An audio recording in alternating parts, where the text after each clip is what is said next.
All right, welcome back to the Statuesque Events YouTube channel where we do all things weddings and events. We love providing content for brides and grooms and also for wedding and event planners. This video happens to be for wedding and event planners. And today we're talking about how much should I charge? How do I know what to charge, right? The reason we're discussing this is because this is one of the most commonly asked questions that I get, like in our private Facebook group. If you're not part of it, the link is in the description. Make sure you join. But yeah, we get this question often in our private Facebook group, in the applications to join our programs. A lot of times people are just like, I just don't know what to charge, right, for my business. And the truth is, I understand why it can be a little tricky. It's tricky because there are everybody charges something different, just like every other industry, right? Like there are different hairstylists that charge something different. There are different tools that you can buy online that cost different amounts, right? So it can feel a little bit tricky, but for today, I want to talk about a few things to consider as you're setting your pricing, right? Because that's going to help you in determining your price moving forward, right? So if you can just kind of work with us and just think through these three things, you'll be able to figure out your price. And at the end, I'm also going to share with you how you can get access to a really cool resource to help you just come up with a really good ballpark for what to charge for each of your services. All right. So without any further ado, let's get into it. My name is Faye Shola. I'm the owner of Statuesque Events. We're a wedding and event planning company based in the DC metro area. We've been in business now for 11 and a half years as of the time of recording this video. We love producing modern, multicultural weddings all over the US and internationally. In addition to that, I own a coaching program called Planners Who Profit, and we help experienced wedding and event planners level up and build profitable wedding and event planning businesses. More on working with us is in the description box. There's free and paid resources all linked in the description box, so you can make sure you can take advantage of those. And yeah, we would love to work with you either in your business or on your next event. But today we're going to talk about what to charge as an event planner, right? I think that there are two schools of thoughts. There are some people who come out the gate and you're like, hey, I just decided 6 months ago that I want to start an event planning company. And then you go to someone who's been in business for over 10 years and you just copy their pricing and copy everything that's on there. And you're like, wait, how come nobody's buying from me, right? And then there are those people who have been in business for 10 years and you're charging the same amount as people who have just started out in the industry. And both of those are wrong, right? And that leads me to my first point. You should be charging according to your experience, and you should be charging according to the value that you bring. And the thing about it is that experience, if you learn the lessons along the way, if you have coaching along the way, if you build processes along the way, experience will make you a better event planner over time. And so the person who's paying $15,000 for a wedding planner is expecting more from you than the person who is paying $4,000 or $3,000 for an event planner, right? There are different expectations tied to each about being able to help people to avoid pitfalls, being able to guide people along the way. They're just different expectations. And a lot of times, the best way to kind of build those expectations, build processes, and to know what to do in each situation comes from the experience. Now, you can get experience in two ways. You can get experience over many, many years, or you can also get experience by learning from the experience of someone else, right? A lot of those who are for instance, in my coaching program, they get results after implementing things that I've taught them in a few months. And those are results that took me 4 or 5 years to get, right? So a lot of times there are different ways to get experience, but your experience helps you to move up to new levels, right? And it's all about how fast or slow you want to move. But experience is a big part of it, right? And learning how to like just move forward, because again, with the coaching program, it's not that people just paid and then they're able to make more money. You're learning from the experience of someone else, right? So learning from someone else's experience is also part of experience, and real experience, and not just fluff, not just believe in yourself, right? Like real experience about what to do in specific situations to make them better.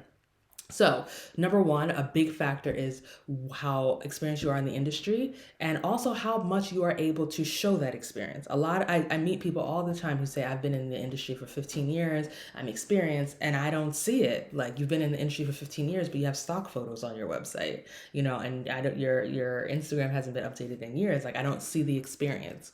So, that is what helps with pricing. Like, people want to be able to see that they're going to get value when they trust you with their next step, right? So, that's one big part, is about your experience and the value that you're bringing, and the value comes from being able to learn the lessons and build processes along the way. A lot of people all maybe have over a decade of experience, but they haven't learned the lessons or built processes over the way. So in year 10, you're still planning events the same way you were doing it in year 1 or 2.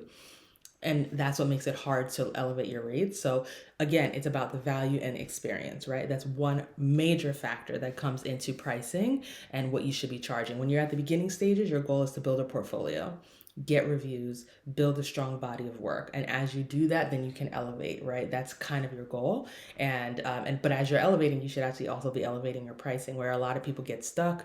A lot of times it's a lot of mindset stuff that's keeping you stuff. And that's a lot of what we work with people on as well. But that's one thing to consider when you're deciding what to charge and what your prices should be. Now, the second thing is that you definitely want to work backwards with your goals and figure out what your goals are as far as how much money you want to make and how many events you want to work on, right? So a lot of times I speak to people and they're like, I want to build a 6-figure business, I want to build $1 million business, but you're charging $500 for a setup, which, by the way, setting up stuff doesn't make you an event planner. That makes you a decorator, which is a whole nother story. But you're charging $500 per thing, and it's like, do you have any idea how many events you got to do to hit even 100K? Talk less of a million. And more importantly, when you're doing setups, you've got all these material costs, right? So it's like, we got to be realistic about it. So let's work it backwards. The average event planner, when I Googled it, the average event planner on average makes about 55K a year. Now, again, it's up to you to decide if you're average. If you're just beginning out, you may not be average yet. If you've been in the industry for 10, 15 years, you also may not be average. You may be on the other side of average, right? But the average event planner's salary online when I was Googling was around 55K. And let's say you feel that you can handle about 10 events in a year. That means that on average, you should be charging people $5,000.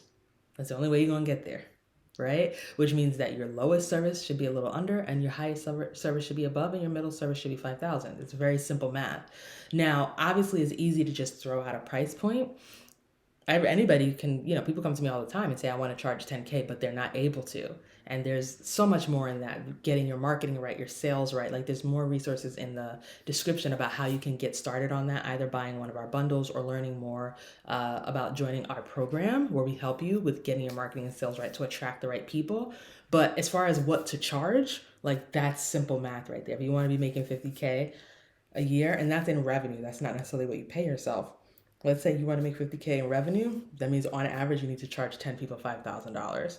Now, if you think you can handle more like 15 events, then you can bring that down to maybe 4, right? A little around 3,700 to 4,000 on average for your price points. But these things this is where it all comes down to, right? So those are some things that you want to think about as far as what to charge and your pricing. I think that a lot of times I go through exercises with people when I meet with people, and people are surprised that, oh man, I didn't realize I wasn't charging enough to hit my goal. And so I just gave you a quick exercise that you can use to figure out how much you need to charge to hit your goal, right? And of course, on average, people are only on average, the average wedding in the US is only about $34,000. And on average, people are only willing to spend about $3,000 on an event planner. So if your average price is going to be $5,000, if your average price is going to be $4,000, you need to show up in an above average way to get there, right? This is the piece that a lot of people ignore. They're like, oh yeah, everybody charges this. No, they don't. The things you see on wedding magazines, the things you see go viral on Pinterest, the things you see go viral on Instagram are not average. Those are all above average. And so it maybe has skewed your perception. On average, people are only spending $34,000 on weddings, and on average, people are only spending maybe about $2,500 to $3,500 on a full service event planner, right? And so if you want to make more than that, you got to show up in an above average way. You can't do the same thing everybody else is doing and expect above average results, right? And this is why in our programs we equip you with the things to do that and to make progress quickly. But that's like one mindset shift you just got to understand, right? So again, we got to work backwards from where you're trying to go, and then make sure that you're priced accordingly to hit your results. That's part of what should be factored into your pricing. If you're in your first year or two of business, your primary goal may not be to go full time. Your primary goal is to build your body of work and everything, right? So maybe your goal is 20K a year, maybe your goal is 30K a year, something like that. But when you get further, your goal should get higher, right? And then at that point, it's like, let me work backwards and make sure my pricing reflects what I'm actually trying to accomplish. Now, the third thing you want to keep in mind is that specialists will always get paid more than generalists. That's just the way everything works. Specialists, when it comes to hair care, get paid more than generalists. This is the way it is. Specialists, when it comes to healthcare, doctors, all of that, get paid more than generalists. So even in weddings and events, specialists get paid more. So you need to figure out what you specialize in, right? If you just started your business 6 months ago, this message may not be for you. You got a little bit of time to figure this out. But if you've been in business for 5 years and you just can't figure out why you can't get clients, it's probably because you haven't figured out your specialty. You haven't figured out a niche. That's one of the major things we work with people on, to figure out what is my specialty, what is the thing that makes me stand out, and what is the thing that people are going to come to me for, right? And you have to know and you have to be able to articulate it, because specialists get paid more. And the more you specialize, the more money you make. Even when you think about climbing the corporate ladder, most times as you climb the ladder, you become specialized in something. And people come to you like, oh, you're a specialist in like test managing. You're a specialist in contract management. You're a specialist in contract law. You're a specialist in, in family law. Like, it's usually that specialty that elevates you and continues to move you forward. And that's also true in business. So over time, you have to figure out what your specialty and your niche is going to be. Right, that's going to factor into your pricing, and it's going to make a certain segment of the market attracted to you. So I hope that these tips have been helpful. Like I said, more information on using free and paid resources, including the pricing calculator, is all inside of the description. So make sure you go ahead and take advantage of all of that. I'm excited to see you take advantage. I'm excited to see, your information coming. We're excited to connect with you. As usual, make sure you subscribe to this channel, like this video. We want to make sure you see future content. We have so much more content coming your way. If you found this helpful, we've got so much more coming your way that's going to be helpful. All right. So I want to make sure you stay plugged in, subscribe, and we can't wait to see you again in the next video. All right. Cheers and enjoy the rest of your day.